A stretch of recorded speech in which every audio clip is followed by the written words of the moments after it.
Welcome to the Heart of Soul podcast, an exploration of who you are, what you are, and why you are, offering new ways to investigate age-old questions at the heart of you.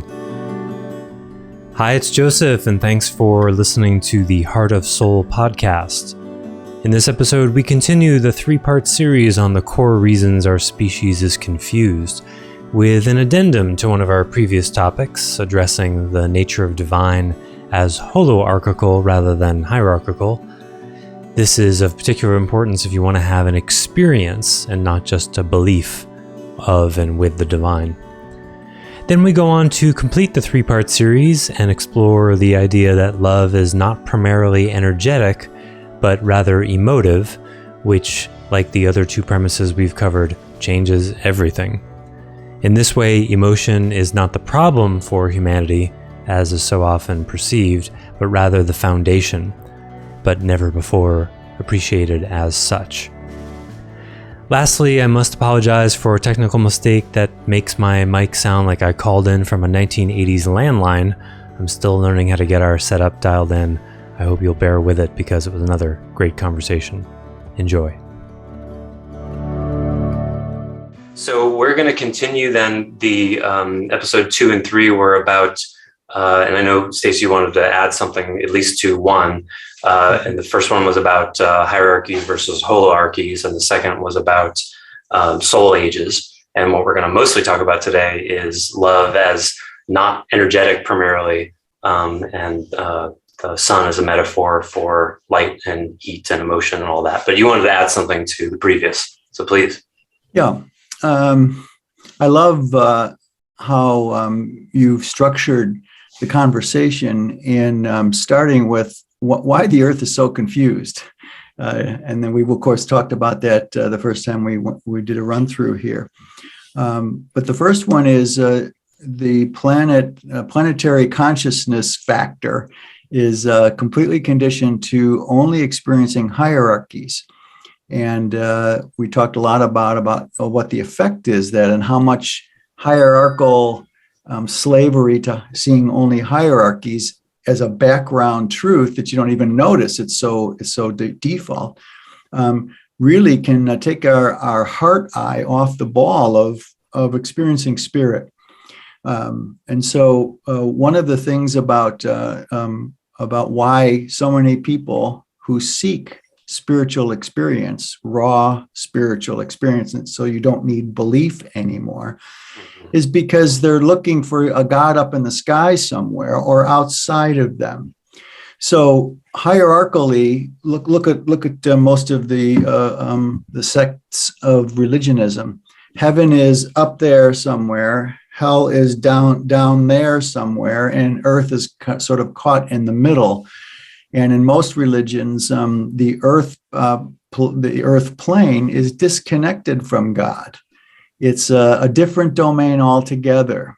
And that's an artifact of the fall, right? The fall from grace. Exactly. Somehow, God being all present in all places at all times, you can get out of that somehow. Somehow. It's not, in other words, even though there's some languaging in religionism structurally that God is everywhere at all times, that is not the picture they actually default to when speaking their dogmatic truths. God, it's your job to find God, even though God has grace, of course, and can impinge on the human theater, as it were.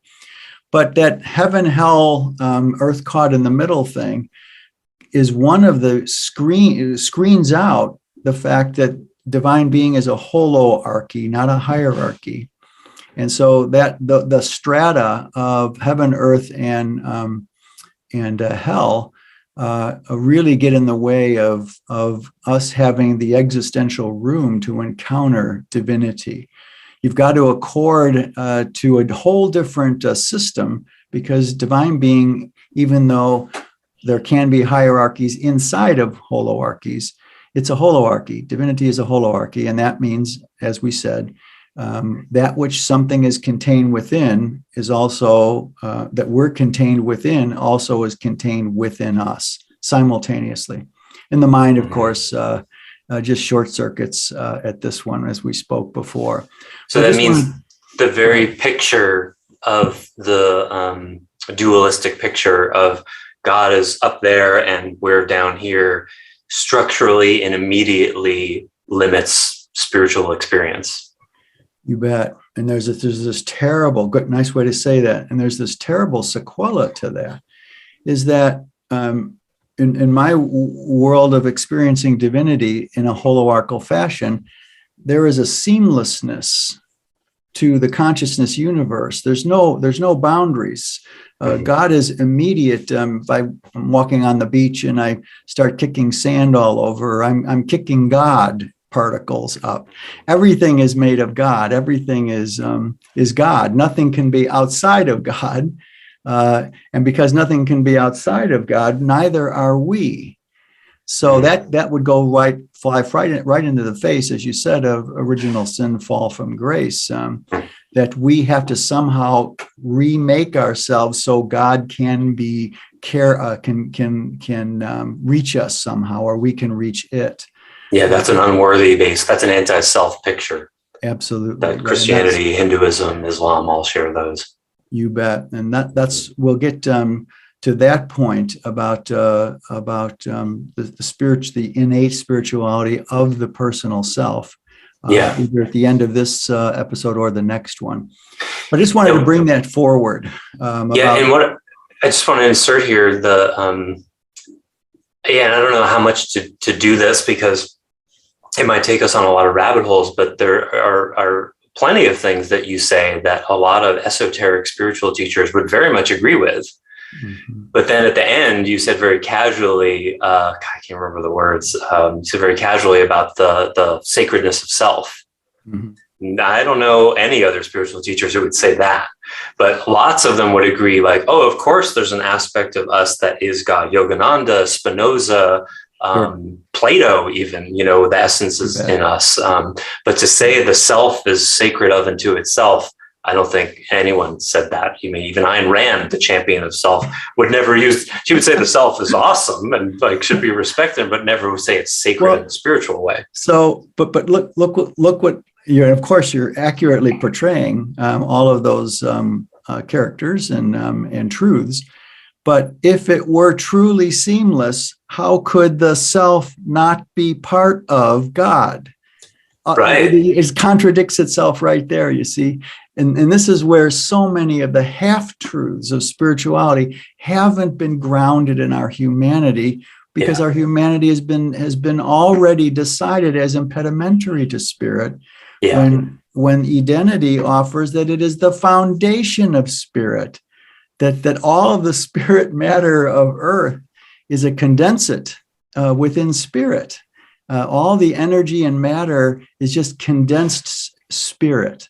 And that's seamless. You see, if it excludes our humanity or bodies or anything else, all those wonderful lofty truths don't have any rubber that meets the road, literally. So that's what I wanted to bring forward here. We didn't quite get to that dimension of it when we talked about hierarchy and holoarchy. And we're going to talk more about that in the second set of three things that we have about the primacy of emotion, et cetera. So, of course, how could the paradigm of identity, therefore, not be holoarchic? Which explains why it's so difficult to talk about it in any kind of linear way, which goes back to the first episode where I was tearing my hair out saying, where do we start? How do we do this? Because where do you begin on a circle? Because there's always some other point on it that seems really just as good to start with. So I say to our listeners, hang with us for 10 or 20 hours if you want to get even some sense of how big the model of identity actually is, because it probably will take that long.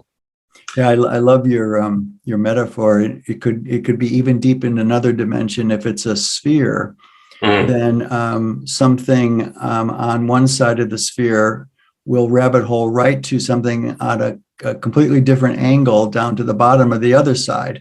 And so in a holoarchical, the paradigm is holoarchical as the only kind of lens, a paradigmatic lens, that can experience spirit would have to match or resonate with the structural nature of spirit. And all of these other pictures have segments of truth that truth identity would agree with them. Sort of like carving a circle out of the sphere. It's like, okay, yeah, you can do that, but it's not, doesn't represent the whole thing. And there's truths in there, but it's nowhere near the whole enchilada.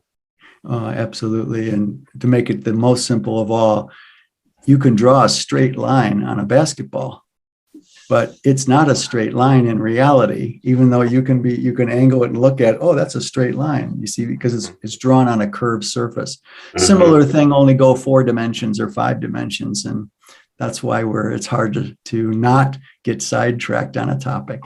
Yeah, holoarchies changed the very rules of engagement in many ways. I remember in a math class in high school, we had to draw a triangle, an equilateral triangle on an orange with like an X-Acto knife and measure the angles because you can have they add up to more than 180 degrees.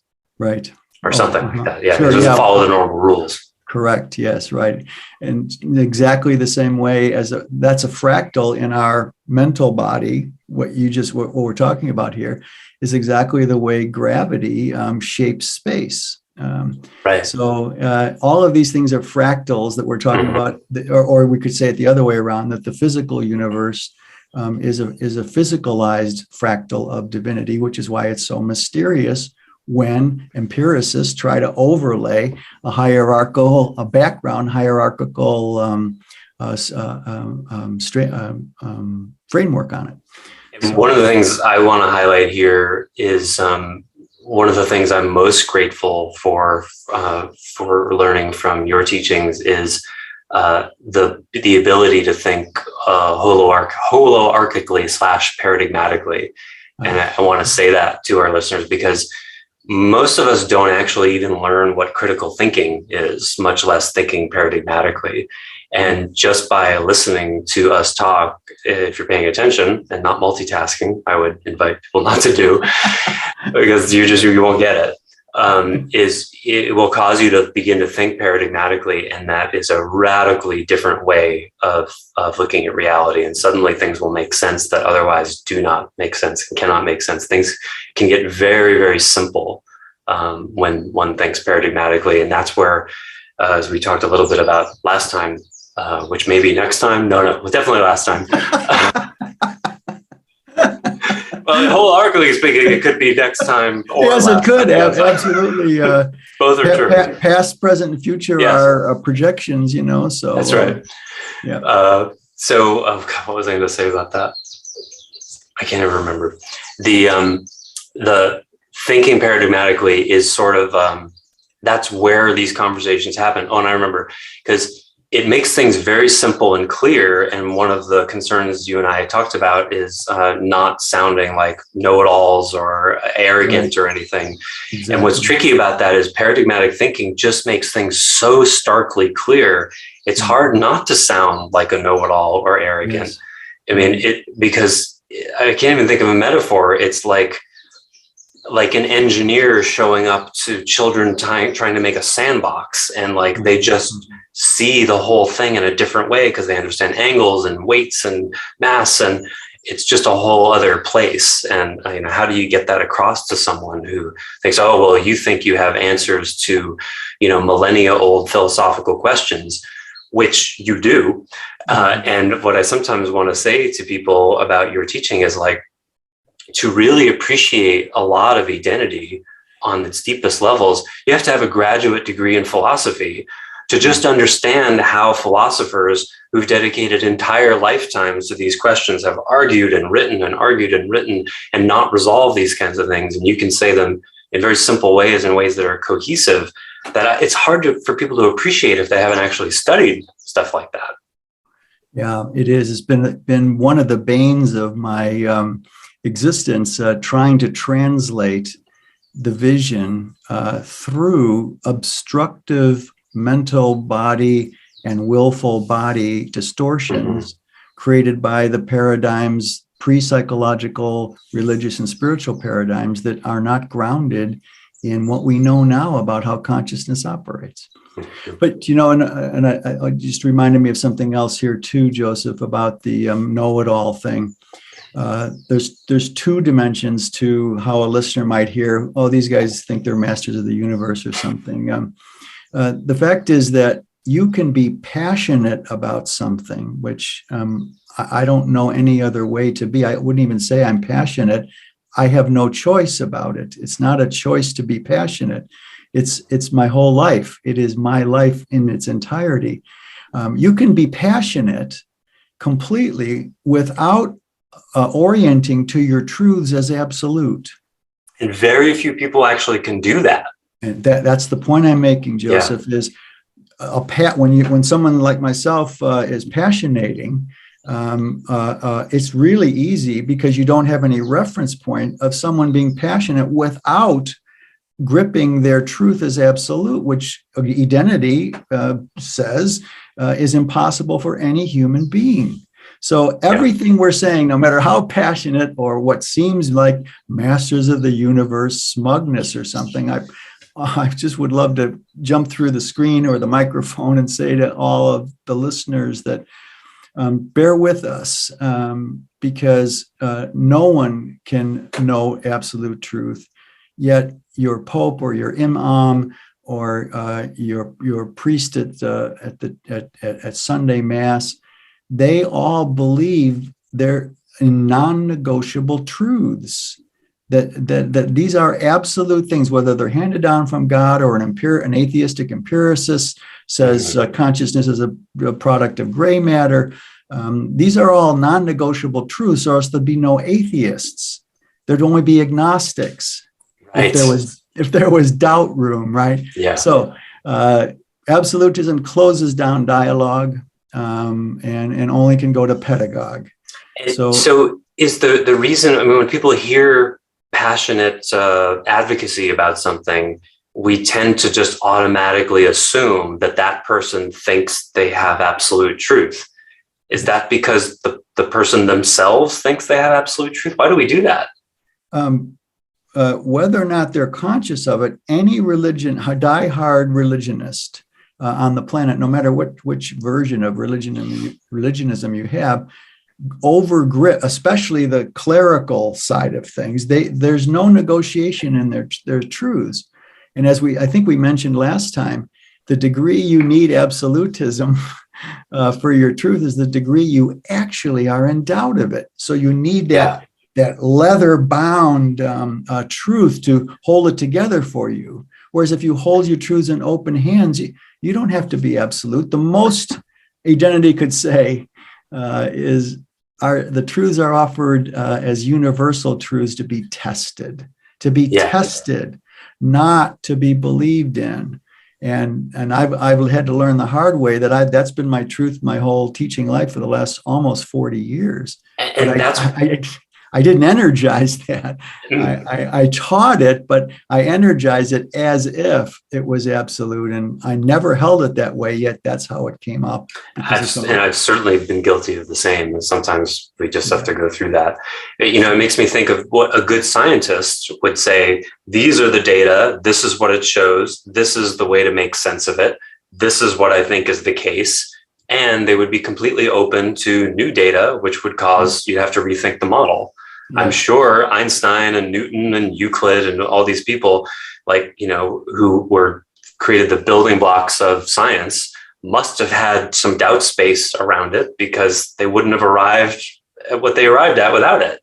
Yes. So it's not like some unique, impossible perspective to have. That's just in the domain of spirituality, we tend not to see it at all. Exactly. And science is losing it too, though. Yeah, science, especially the last couple of years. Yeah. Which is another whole story, of course. Mm-hmm. But anyway, I just wanted to bring that piece forward too, because passionation and absolutism are not necessarily marriage partners. I kind of I like to say I go steady with my truths. I'm not married to them. And I myself have been the hardest person on the assumptions of this paradigm than anyone else. No one has ever been more look at their own paradigm with as much critical thinking. Every day I still search for contradictions and things that don't fit together. And it's been almost 40 years. I haven't found one yet. The only contradiction was my own human foibles and learning painstakingly in the hard way how to match the purity of the paradigm in some resonant way, so I could embody it instead of pushing it out. Because another side effect of this, Joseph, another rabbit hole here is that this discussion, these podcasts, are an invitation. Identity does not seek followers. As we said in the second point, the soul age of the average person wouldn't be listening to this podcast and bless their hearts.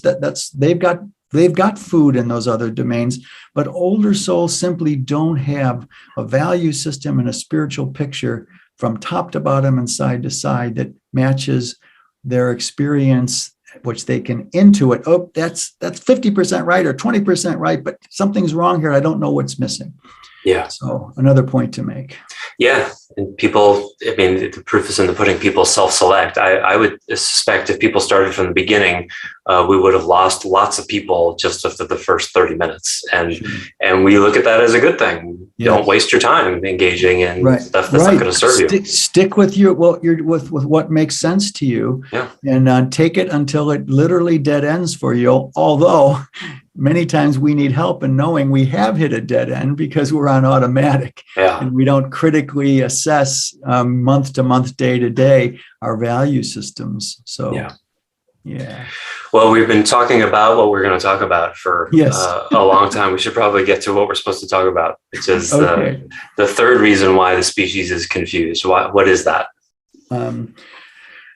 Well, because since the onslaught of the age of reason, and I think therefore I am, dominates the most of the evaluative domains of value systems. That sounded complex. It's really simply that without knowing it by default, logic and non-contradiction are inborn when we're trying to defend or even evaluate value systems.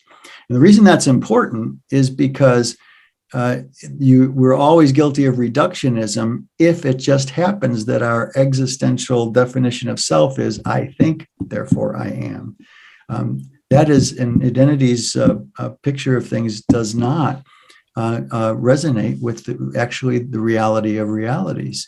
I think you got to unpack reductionism for people. Oh, sure. You got to explode that one for us. Sure. For example, Eastern esotericism, which we haven't talked much about so far. Eastern esotericism defines the I as completely 100% created by the way the mind works. And so what it does is the entirety of a sense of I is completely held inside the mind. And of course, atheistic esotericism and empiricism would agree, no God, everything goes black at death, all that stuff. So what in identity's picture, the mind I is simply an avatar on the desktop of our soulful consciousness, but upstream of it on the hard drive of the soul being is a soul I. And what happens is reductionism in philosophy is when two things that shouldn't be conflated are conflated, and it squeezes out all the oxygen out of a whole domain here. In other words, if it came out that the I of the mind, identified as an illusion in Eastern esotericism, was a faulty assumption that drove all of their dharmas, finding out that, and this leads right into our next point, that there is a real soul I after all, that the Buddha and the Advaita Vedanta and the Buddhists simply have thrown away in the purity of the Buddha's message, for example. So reductionism is squashing two things together that should be hierarchically or holoarchically distinct. Okay, that's a different use of reductionism than Yes. I usually think of it as that the whole can be understood through the sum of its parts. Oh, sure. That's another. Okay. Yeah, better. Glad I That's asked. that's bottom up. No, thanks. Yeah. Okay. That's actually clarifies the whole thing. Mm-hmm. So that's what our next point is here. It relates to it. This is since the age of reason and the rise of scientism in our human world, everything has been reduced to energy. Everything. Mental states are energetic, physical states are energetic, gravitational domains are energetic. Everything's energetic. And especially where the rubber doesn't meet the road, from identity's point of view only, emotivity, which is a word I had to make up myself, our emotive natures are also caught in a reductionism as only being energy. And so again, like hierarchy and holoarchy, love, how many paradigms, Joseph, say that God is love, and that's all it is, blah, blah, blah. When it's not being wrath, yeah, it's somehow Yes. love. It's somehow love, but there's a really interesting dyad that we should unpack someday here soon too. But what's important here is that identity offers, and this is self-validatable at some point, that what we call love has so many different dimensions depending on the value system, but divine form of love is prior to energetics. In other words, the love of which divinity is made, and the love of which by downline fractal expression, everything in we experience, including our experiencer of experience, is made of love if there's a God, and God is love. And so what identity offers actually a structural challenge here, that there's a metaphysical triad that applies to all domains: essence, form, expression. And when we're talking about divinity, we're talking about essence. And then secondarily, essence goes into form, and then form tertiarily goes into expression. The essence of divine love is that which, out of which energy comes. Mm-hmm. In other words, you can't unpack, you can't deconstruct essence. You can deconstruct expression, you can deconstruct form back to essence, but you can't deconstruct essence. That's the nature of the beast, of essence. Otherwise, it wouldn't be essence, yeah. Correct. So there's a way to experience divine love upstream of energetics. And that means, and we'll get to the metaphor here in a moment, that means that there is something divine that we all carry that's prior to its form as energy and its expression as matter in this particular triad here. Give us an example, though, of what paradigm presents love as energy. What does that look like? What paradigms? I mean, I guess the answer is most of them. But I can't think of anyone that doesn't. Right, but when pressed. Yeah, but how does that actually? What does that actually look like? And how from their point of view? Yeah, because you hear people say things these days like, "Oh, it's all energy." You know, if you put that energy into it, then blah blah. You hear that, but there's something, a piece missing for me. Like, how is it that Christianity, even in esoteric forms, for example, hold divine love as energetic rather than emotive? Yes, it's because we're conditioned to only relate as real that which can be measured by an I think, therefore I am existential orientation. In other words, you're going to energize. Energy looks like essence because we can measure energy. You can't measure what we call in identity I-core. which is the essential love nature of divinity, of which we are a part. So the ichor, or the essence of divine love, is pre-energetic. It allows energy to flow out of it. And that's another interesting conversation that we can have. So when you're saying other paradigms, all they're doing is borrowing from scientism of measurability. And they're trying to shoehorn their spiritual pictures into a cogent, I think, therefore I am logical format. Well, maybe another way to come at it is what's the impact of not reaching the emotive level and only operating with divinity at the energetic level? What does that do? What it does is it keeps us out of our essential nature of ourselves and each other. At root, everyone who's listening here has a divine root, an energetically human form, and a combination of spiritual and human expression. Okay, but we're not conditioned to go so deep inwardly. The algorithms to go inward are all energetic, associative, always looking in mirrors, and you have to break the mirror. You have to learn to break the mirror to get past the reflection of energy into the essence of all of us, which is divine. But here's another door into that. How is it that you would see mainstream psychology as staying at the level of energetics rather than emotive? Because a lot of therapists would probably say, oh no, I do very deep emotive work with my clients. How are they falling short in your picture? Boy, there's another whole topic, of course. I love our rabbit hole. There's another one. Thing. Yeah. Well, because what they call emotion, identity would just call feelings. Uh-huh.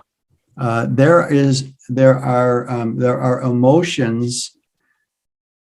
Once those emotions start to come into form, they become feelings. In other words, here's a good example. If someone is bored, and they go to a therapist and say, I just can't shake this boredom. It's undermining, it's unplugging all my energy, and I don't know what to do. I don't know what my purpose on earth is here, all that stuff. Identity goes, well, wait, boredom is not an emotion. Boredom is a feeling, and the true emotion under boredom is anger.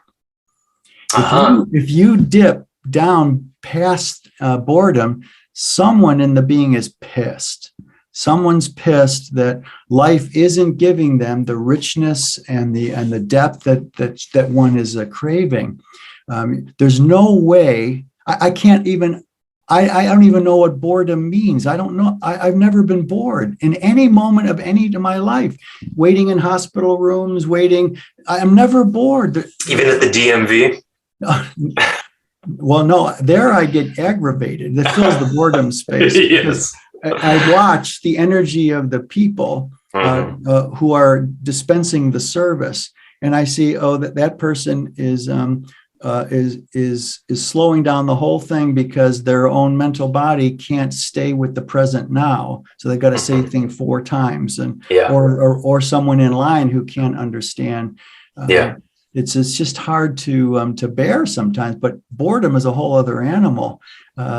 Divinity is filling every moment in every moment. And so, how can you be bored when you're witness and consciously abiding with that?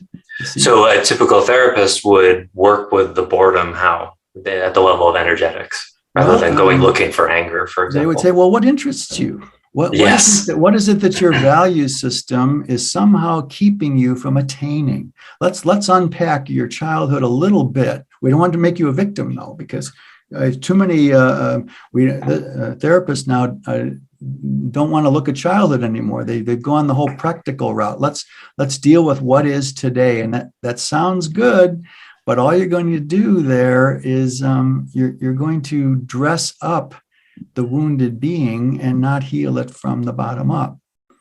So we're getting a little ahead of ourselves, but the point here being that one of the reasons the earth is so confused is that they don't know the difference between divinity love, which is the essence of us, and healthy forms of the form and expression of love. The world, in my opinion, Joseph, is not suffering from any lack of love. It's suffering from a lack of mature love, emotively mature love. And we didn't connect the dots.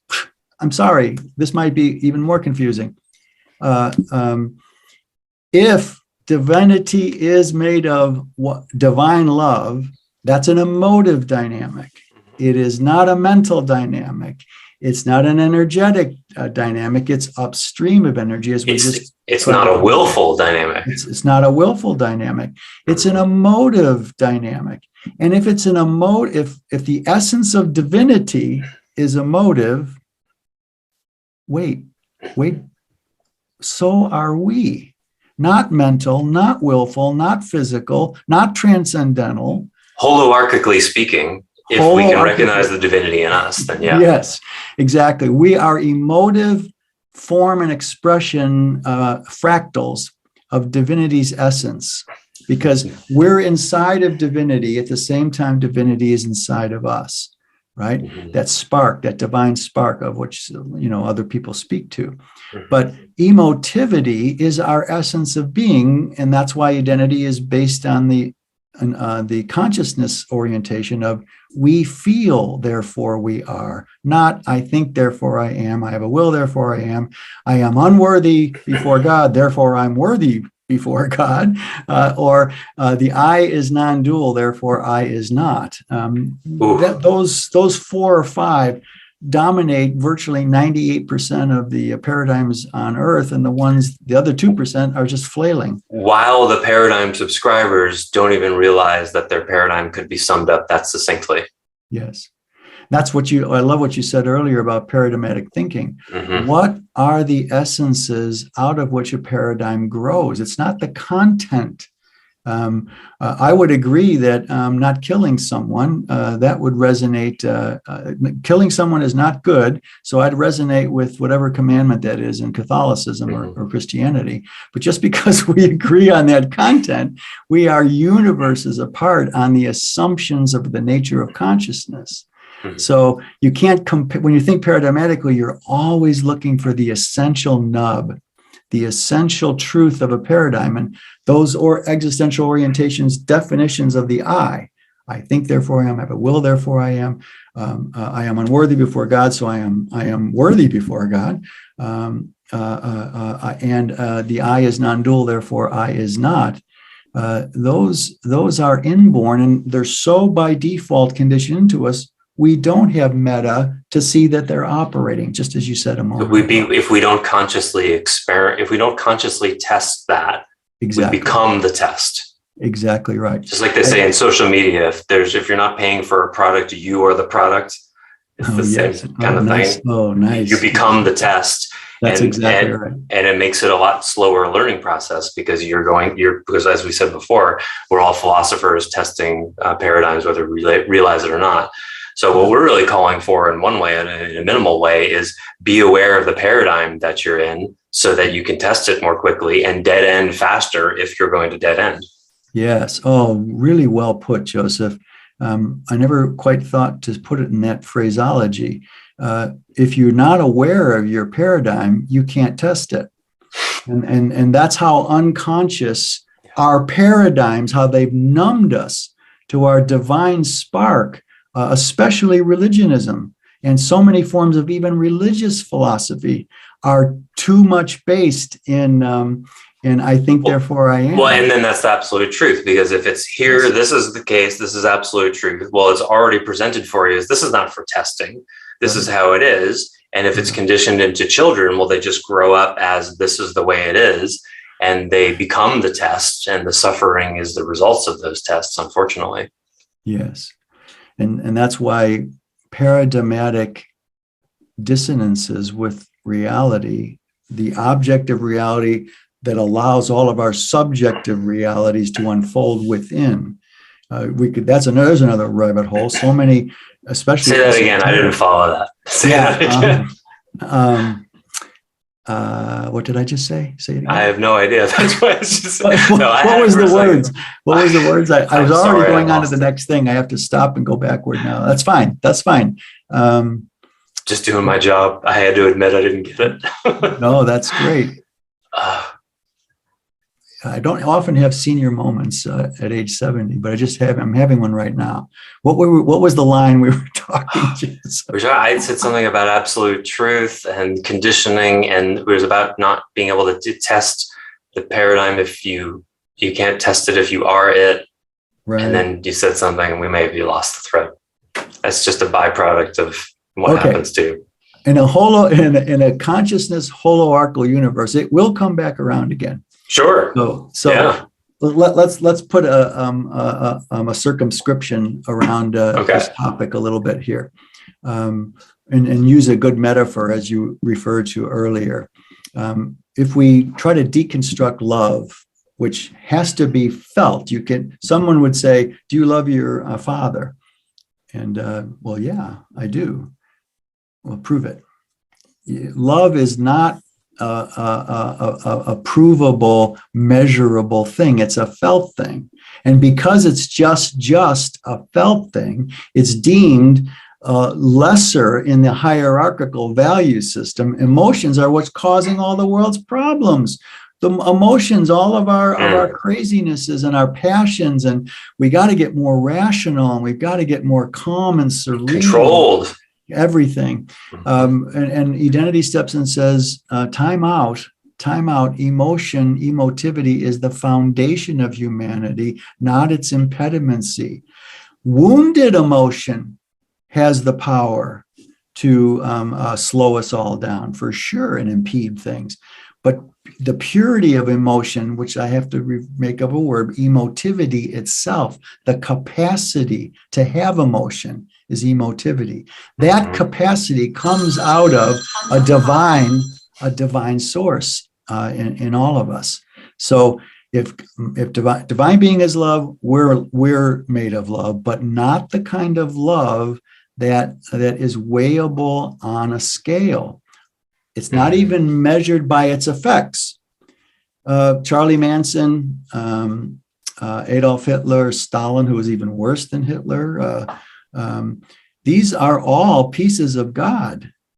Darkness and evil exists inside the seamless divinity of love of divine being, not separate. In other words, there is evil inside of God. How is that? No religion can put that together and confront it epistemologically. All they can do is talk around it, that somehow that's an aberration of the system. But where does our capacity to do evil, Joseph, where does it come from? Where does everything come from? From our divine source. So what in divine being allows evil to be? The standard question of, well, there can't be a God that wouldn't allow evil, right? Right. All the correlate is divine being is constantly unfolding into itself, into an unknown next version momentarily of itself. Going into an unknown, by the time it trickles down to this malconditioned world, unknown is scary. And if it's scary, it's dark. And if it's dark, it's evil. All what we call evil is simply our inability to cope with the unknown of the next moment. So that's why it's spurious to say, well, there can't be a God because of all the evil. Wait, there's a source in God for evil. The only reason it gets downline translated to evil is because we're malconditioned to be wounded in our soul. Everything, psychology wounds us, philosophy wounds us, our parents wounds us, our institutions wound us. They all wound us to the degree they don't see that emotivity is the primacy of human nature. Emotivity, not emotions. Emotions are discrete unfoldments of our capacity to emote. Emotion, right?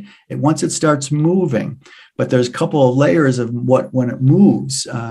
So the dynamic that we're talking about here is the metaphor that you used. Let's bring it down out of the lofty philosophy here. The light of the sun is secondary to its heat. Light is a great metaphor for wisdom and insight, and heat is a great metaphor for love. So the love of divinity is like the heat of the sun as it reaches us, which we can close our eyes. We can put covers over our eyes, what we're going to feel. I sit sometimes in our backyard, and I marvel at that something 93.2 million miles away reaches me and warms my body. I mean, this is nuts. If you think about it in a paradigmatically interested way. So again, we're touching lots of bases here, but one of the reasons the earth is confused is that they're confused about the nature of love. In our philosophies and our religions, I offer, have failed us because it wasn't yet time in our consciousness evolution for us to become aware of the deeper source material of our own being. Now it's time. There's still something itchy for me about bringing this really home, and that is to say, I just imagine someone saying, well, I think I'm in touch with my deepest emotivities. I've felt the love of the divine or spirit or whatever. How can you say that there's something deeper that people are not getting to? It's until someone's actually experienced raw emotion or the emotive level of the divine, it's very hard to get that across, isn't it? Like, what would you say to someone in that situation? I would say that what you're experiencing, of course, is real, but it's not the causative aspect of the stream. That there's an upstream one that I think, therefore I am, I have a will, therefore I am, I am energy, therefore I am. Screen out the doorway to experience this causative part of the chain. And that's the point I'm making here. It's not about judging that someone's perception of divine love is somehow lacking. It's about having been numbed down by I think, therefore I am, I am energy, therefore I am, all these other I thinks or I wills. They not only screen out what we're trying to get across here, experience of, they completely block off curiosity also in so many people to even consider that what you're experiencing in divine being's love is going through your own filters. And identity offers a way to clean those filters, unclog them, by rebasing the primacy of human consciousness and emotivity, not mentality, not physicality, not energetics, and not transcendental nothingness. So that's what I would say in a big picture. Oh, that's great. How do you know when you've reached that level, the emotive level, and as opposed to an energetic level in any given moment or circumstance? You literally, like the old Bible story about Saul Paul, you get knocked off your high horse. The moment before where you thought you had life pretty much handled and understood well enough to get along and not rob the corner 7-Eleven or kill someone because they shortchanged you at the drive-through window. The dynamic that we're talking about is feelable only through emotivity. And so the person wouldn't unless they fell on the floor and were completely lost control in the divine presence, they're not in the divine presence. But doesn't make them wrong. That they're right where they should be. But identity simply says, look, there's another way to deepen what you're already on the road of. You can defilter your experience of divinity by only one means, and that is by working your consciousness algorithm. And who teaches us how to work our consciousness algorithm of perception and evaluation? Identity has a system for that can be done at least partially by everyone, starting with thinking paradigmatically.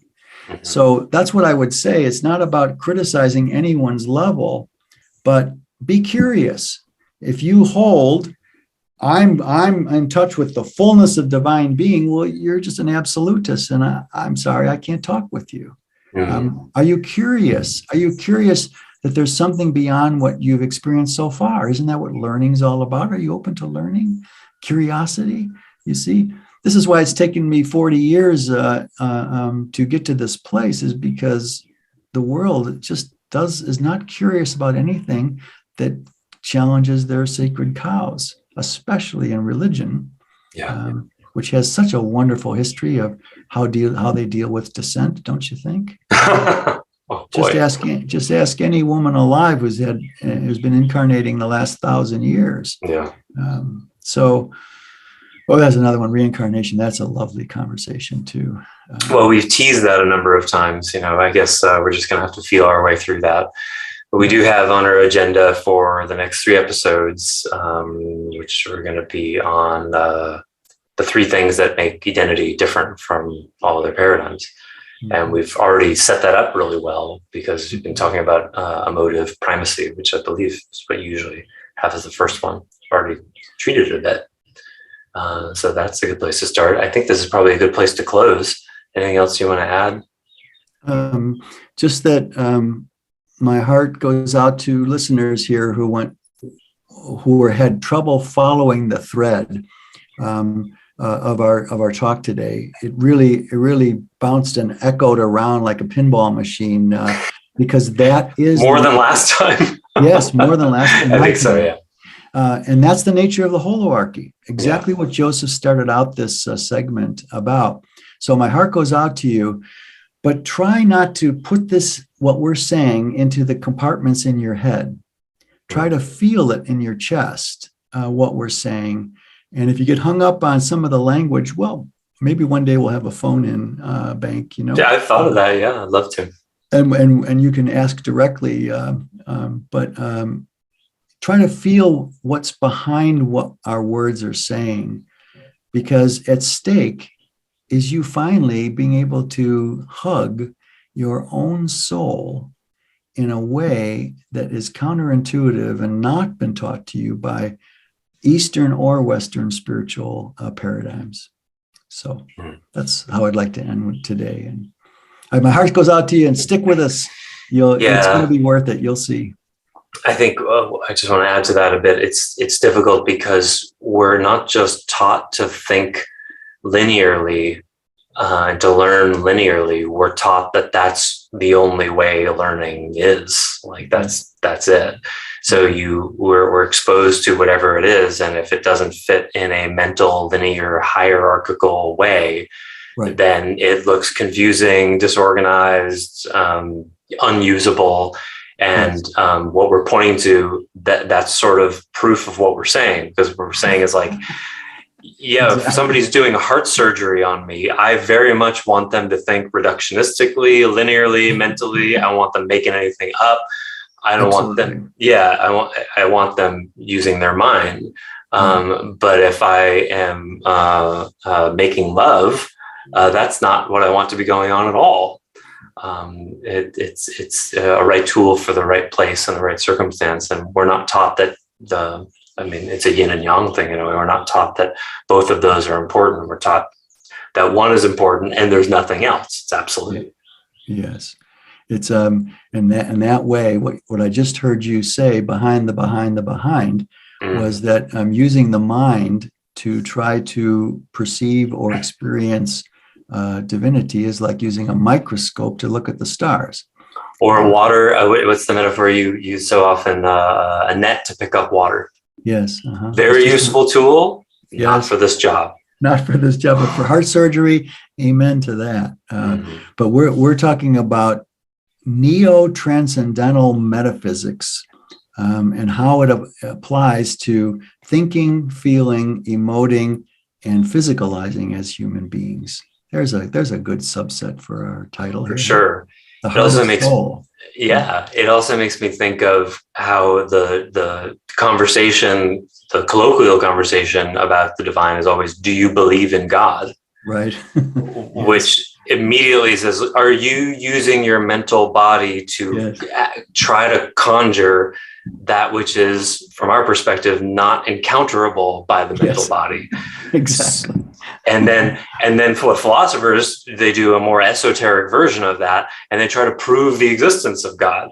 Yes. Which is it's also an operation of the mind. Yeah, that dynamic on Monday, Wednesdays, and Fridays I laugh. On Tuesdays, Thursdays, and Saturdays I cry, and on Sunday I do both. Using the mind to try to prove God is like using a net to pick up water, like you just said. So in these domains, the fact that you were befuddled or nothing went into categories in your mind that you're used to hearing, and one reaction to that would be, why would I keep listening to this? I don't know what's going on here. But that's the point. You got to shake up. You've got to shake up the way your mind has been conditioned to stratify and hierarchicalize knowledge. Instead, learn to hear and speak and feel from a different place than your head, which is not a new piece of news. But how to do that? Yeah, that's the question before us here. Yeah, and one more thing I think I want to say, just the last thing. One of the things that I love about identity and is how it can be utterly unique, truly unique in certain premises, and at the same time brings very old ideas into new light. I think in one of the last few episodes I talked about the Meister Eckhart quote, which I think is 1300-ish, of your belief in God is what stops you from experiencing it, which identity would absolutely agree with. And so there's so many things that you say, I wish we could have like a ticker tape at the bottom of the screen that's like footnoting all of the teachers throughout history who would absolutely agree with that and said that, and it's not new at all, which validates identity in many ways. Because it's carrying that forward. And then there's other ways in which principles like the primacy of the emotional body, which heretofore no other teacher has ever said, and that those two things can go together, that some of the wisest, most esoteric stuff can be validated with also a completely new set of premises at the same time. And that's just mind-boggling how that can happen. Yeah, I love the way you put that together, because in my earlier years, I made a vow not to study anyone else's paradigms. Mm-hmm. I didn't want to be a synthesizer or a cursor. I wanted something is inside me and it wants to unfold, and I don't know what it is. So, and I don't want any benchmarks that other teachings have said. So when I didn't know that Meister Eckhart said that. I was teaching you can't ever encounter the real God while you believe in it. And then someone said, "Well, Meister Eckhart said that." And I said, "You're shitting me."